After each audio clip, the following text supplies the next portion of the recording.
Hi, and welcome to House Proud, where we showcase homes all across the island. I'm Nadia. Stay with me for the next 30 minutes as we showcase a very beautiful home in the hills in Upper St. Andrew. With me today is our special guest. He's an architect and family man, Mr. Rivi Gardner. Hi, Rivi. Hi, Nadia. Welcome to House Proud. Thanks for having me. Tell me, how long have you been in this profession? Nadia, I've been an architect for more than 30 years. That's Can about you believe my that? age. Yes. On a note, tell us, if someone is thinking about constructing a home, building a home for the first time, renovating, anything in that manner, what are some of the issues they need to address first and foremost before they even get into that venture? One of the things, Nadia, that is important for them to do is to hire a professional, mainly to get an architect involved right away. The architect will then advise them on how to proceed. Probably the first thing the architect would ask for is, what is your wish list? What would you like the house to look like? What are the needs you have? What number of bedrooms? Size of your kitchen? How many children you have? And very important, what budget? How much money you have to spend? Yeah, that's a major factor because it really can be very costly. Rivi, you were so gracious to loan us your house for this shoot. I know you were the one that actually designed your home. What was your vision initially when you saw this piece of land? Now, the thing about getting to a piece of land first is that you have to be able to understand the particular needs of the house, the person that you're designing the house for. In my case, it was a family, my own family, and as a result, I had an opportunity to test some ideas that I've always been trying to get involved with. So first thing, you get a brief. You need to get, and at the time my wife gave me a very simple brief. She wanted a secure house and she wanted a place that the family could enjoy. And she said the rest is all up to you. Well, I guess now is more than ever an appropriate time for us to get a tour of Rivi's house. So join me, but before we do, let's go to a commercial break. We'll be right back.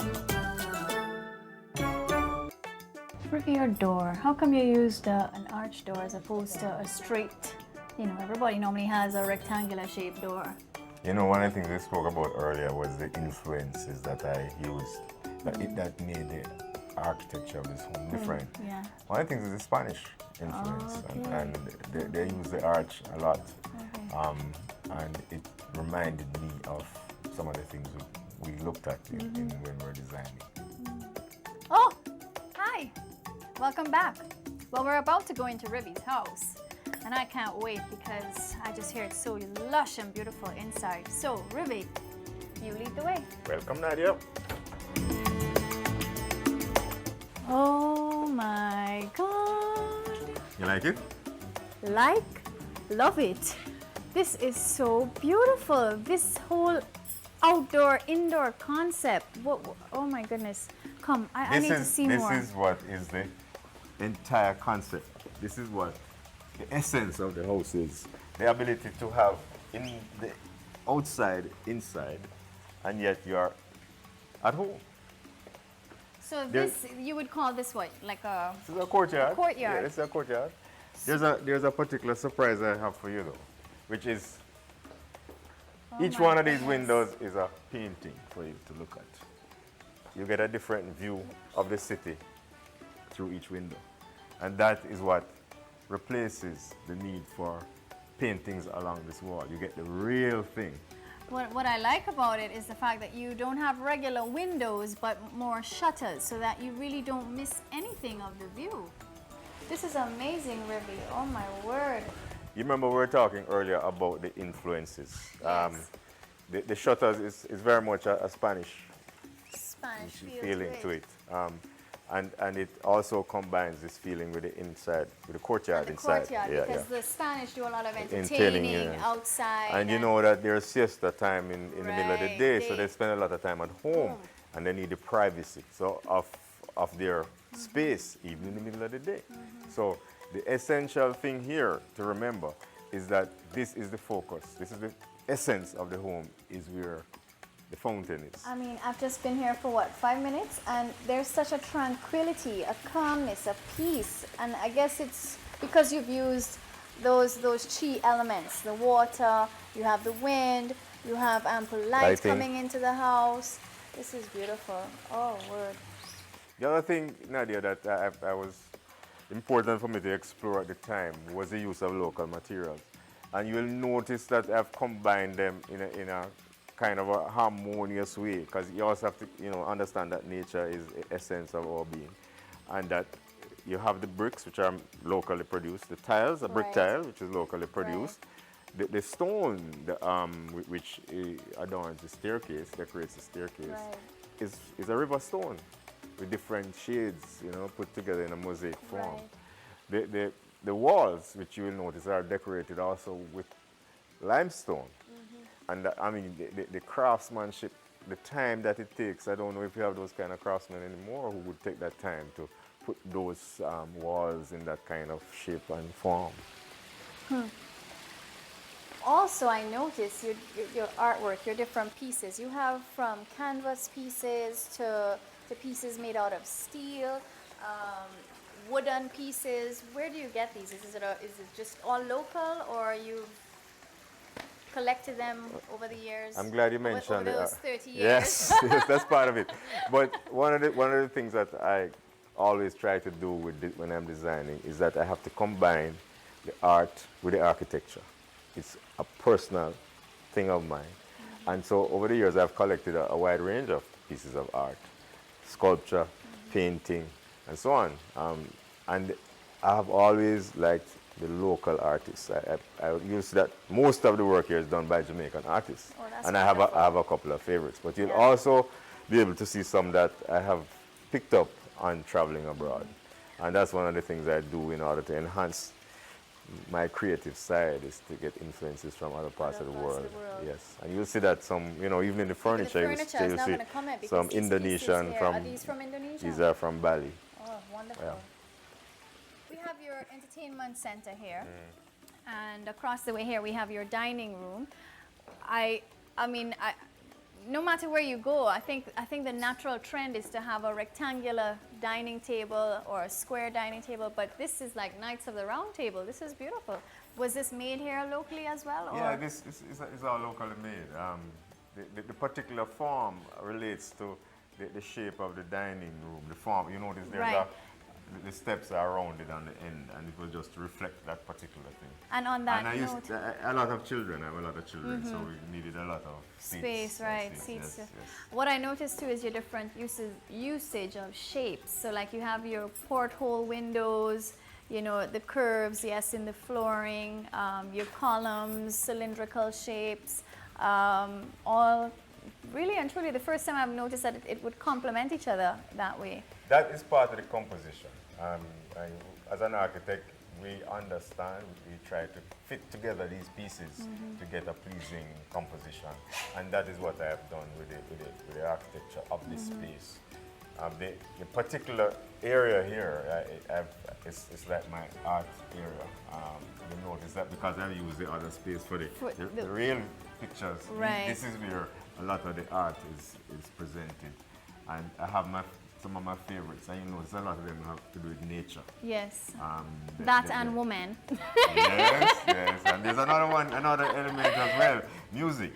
This particular one is a Fitzharrier, for example. And this one, and it's a tribute to Duke Ellington. I don't know if you see the piano. Yes, I do. The little keyboard right there. Yeah. So it's those sorts of things. One of my favorites is this one, which is from Cuba, which I bought in a marketplace in Cuba, and it because of it's a car, you know, and you know Cubans have these old cars. That's the kind of cars. But what I liked was that I've never seen a painting that was done in the rain. It's actually rain falling. Rain falling, yes. Yeah, you see. That's cute. It's Very lovely. neat. Yeah. Very creative. I love your taste in art, Rivi, I must say. Thank you.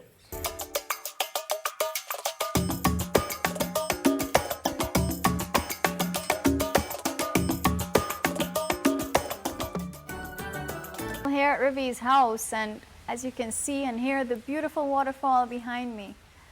Rivi, we need to talk some more. I really want to get inside your head to see one why the whole concept of having the outdoor, indoor? What does that do for you? I mean, this is your home, so. Nadia, I would like to start a little bit at the beginning. Because one of the things is that when you're designing a house, you start with a basic concept, an idea. And how do I get the idea? We marry two things. We have the client's brief, which I spoke to you about Right. before, and you have the site.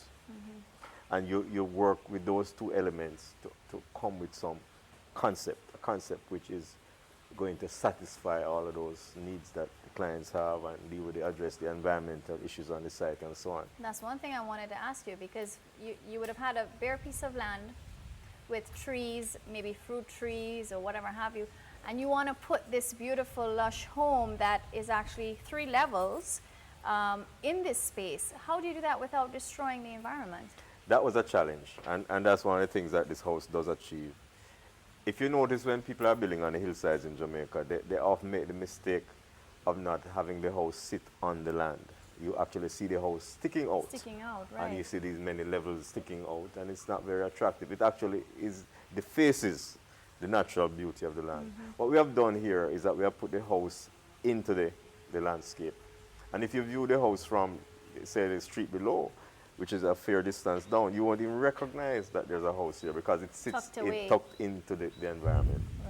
Right. We have used 3 levels here, not one on top of the other, like a high-rise building, but on following the slope of the land. So kind of like a step, Yes, like a staircase. it steps with the land, Right. and we have the landscaping, which comes in and is compatible with the existing environment. So it's easier when you build a house, as you say, knowing that you have levels, step levels, as opposed to, as you say, sitting on top of the hill. Yeah, you work in harmony with the land, land. with the slope of the land, with the trees around. And in this particular case, we have water, which is part of the whole environment of the hills of Kingston and the hills of Jamaica. It is absolutely a very important thing to be in harmony with the nature. You know, that's one of the things I work with a lot. As we sit here, I can see grill work and stuff like that. We had mentioned in the beginning that one of the factors necessary was security and privacy. So how did you get around that? Because it's quite an open land, but I'm noticing the wing that is actually your bedrooms, which is on the opposite side of the entertainment center section where we are. Is that the only grilling? Is that how you would have? Yes.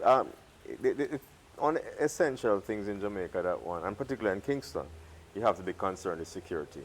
But I didn't want to compromise the openness of the plan and the ability to get access to the views, these lovely views that you will see. Because I mean, the last thing you want is to feel like you're in a cage. In a cage or locked away in a prison. Right. And we also have this beautiful wind that comes in the days we're getting it, the sea breeze, and at nights we get the wind from the hills. The northeast trade winds come rushing down at us at nights. If you live in this house, you realize that probably only 2 months in a year that you need air conditioning. We combine not just the traditional way of doing things, the influences of the historical thing, but we also as architects have to contemplate the modern technology, the world that we live in today. You'll notice that one of the security issues one of the security systems that we have is a camera. We have a monitor that monitors the gate. That whoever comes to the gate, I can see who it is. They ring a bell, and I can stay in my bedroom and look and see that there's somebody at the gate. I can tell who it is before I let them in. So this is part of the thing that is thought about with respect to security. Knowing that you're on a hill, we obviously have the hurricane seasons. How does that affect our entertainment and dining area? Knowing that it is an open concept courtyard, is it because it's like a bay-like, the wind's not going to affect what's going on too much? Because I think that here might get flooded. But I don't know, you tell me. You've been through some hurricanes, so what happens at that point? I must tell you, I had a wonderful experience in Gilbert because the house was just nearing, I think it was just nearing completion. And this was the only house up here because at that time they had a lot of squatters up in the hills and they were all blown away. And this was like a safe haven because the people were able to move into my entertainment area and sleep.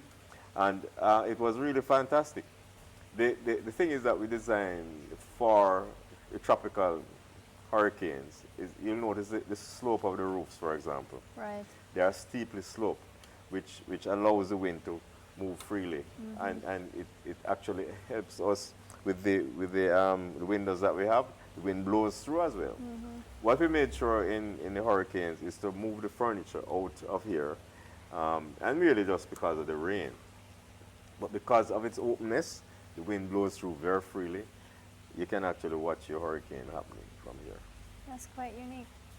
I'm looking at some of the masks that you have on the staircase that leads to your sleeping area. Where do you get those pieces from? Those are local artists. Local artists. It's the Pearson. Boy, Rivi, the local artists, them must tip them hat to you, because you support them all the way. Yeah, one of the trademarks of my particular work is that I attempt at every opportunity to integrate art with the architecture. And we have some of the most wonderful, talented artists in Jamaica. And you'll notice there's also sculpture as well. I have some favorites, I must admit. Fitz Harrick is a good friend of mine, and you'll see a number of pieces here by Fitz. He's an absolutely talented person. It's so unfortunate that we can't be here at night, but I could very well imagine what your window portraits look like. Well, I'm going to make sure I invite you for dinner one evening, and you can watch the light change. Because it actually, each picture changes with the light. You can, if you come in a day like today, you'll see one particular picture. When it gets to be dusk, 6, 7 o'clock in the evening, you see the lights coming up, that's another picture. And at night, when it's dark, when the moon is up, it's a completely different picture again. And if you stay and have breakfast with me in the morning, you'll be able to see another picture. You guys hear that? We're going to stay and have breakfast with Rivi so we can see all the necessary changes and different elements and aspects of his home in this lush, wonderful, to me, it's just so tranquil here. I wish you could all be here physically with me to feel what I feel, but at least you see what I'm seeing. We're going to take a little break. When we come back, we'll showcase the sleeping area of Rivi's home. Stay tuned.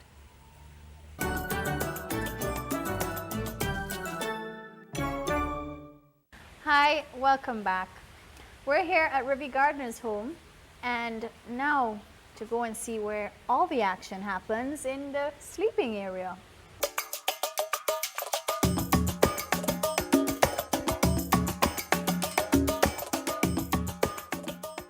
Rivi, we're here in your kids' room. What made you decide to design the room like this? Well, my son at that time was a very active teenager, and he wanted a space for himself and his friends to hang out. Hence the loft. And they have a lot of fun climbing that ladder and going up into the loft. They play board games, hang out with music, or even sometimes do homework up there. And this is the bedroom. So Rivi, well, we've come now into your master bedroom, and I've noticed you still have, I could say, a loft again, but it's two separate areas. Why did you do it that way? Because it functions very well in terms of how the family lives. Because of the number of children that we had at the time, we had a lot of happenings in the master bedroom. And in that area that you see is an activity area. The television is there, the computer is there, and we usually gather there after dinner. And it has to do with one of the things about security, privacy. It's away from the public, sort of semi-public areas like the entertainment area. And as a family, we can sit and chat and play Scrabble or what have you. I guess we can now move on to the pool. Yes. You swim by any chance? Yes, I do. Okay. I used to swim in my school. All right.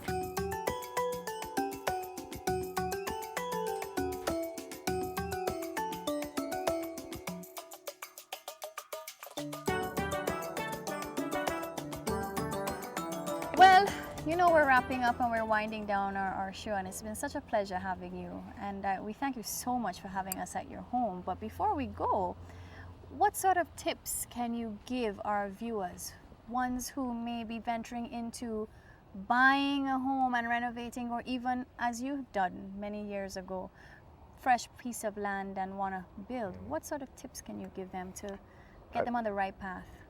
I think that, as you know, it's probably the most important investment a person can make is to your home, what you spend on doing your home. And firstly, I think you should find the right location, the piece of property that is most appropriate to your needs. For example, if you had kids and wanted them near to a school or near to shopping and so on, you probably want something in a more urban environment, which may mean that you may have to buy an existing home and refurbish it. Or you might want to start with a brand new piece of land, which is, for an architect, is very exciting as well. And you need to get proper advice. You need to have the right kind of ingredients to go into making a design. For example, I think when we spoke about budgets earlier, you know, the affordability question is very important. What can you afford to build? Because you're going to be paying for this property for the rest of your life. So you fix that budget based on your affordability. You will get an architect who will advise you on what you can build for that kind of money. And then you fit your needs into that particular budget. A key element also is when you're doing the design, you should be efficient with the design. Practical, yeah. You need to set priorities. If you have a smaller budget, then you have to worry about what areas are the areas that you need to be emphasizing. Do you do a lot of cooking, entertaining in the kitchen kind of thing? So rooms can be your sizes of rooms can be dependent on. And you don't waste space and circulation. Don't have long passages or huge retaining walls that you don't need and all that kind of thing. So, you know, and most importantly, please save our environment. Don't destroy our lands and cut down our trees just to put up a home. It's really important that we do save the earth. Rivi, I think that's it for tips pretty much, or do you have anything else to add? That's it. Again, it's been such a pleasure having you here. Thank you all for viewing. Thank you so much for looking at House Proud. Do stay tuned until we go to, who knows, some neck of the woods next time. I'm Nadia. And until, may God bless your home. Bye.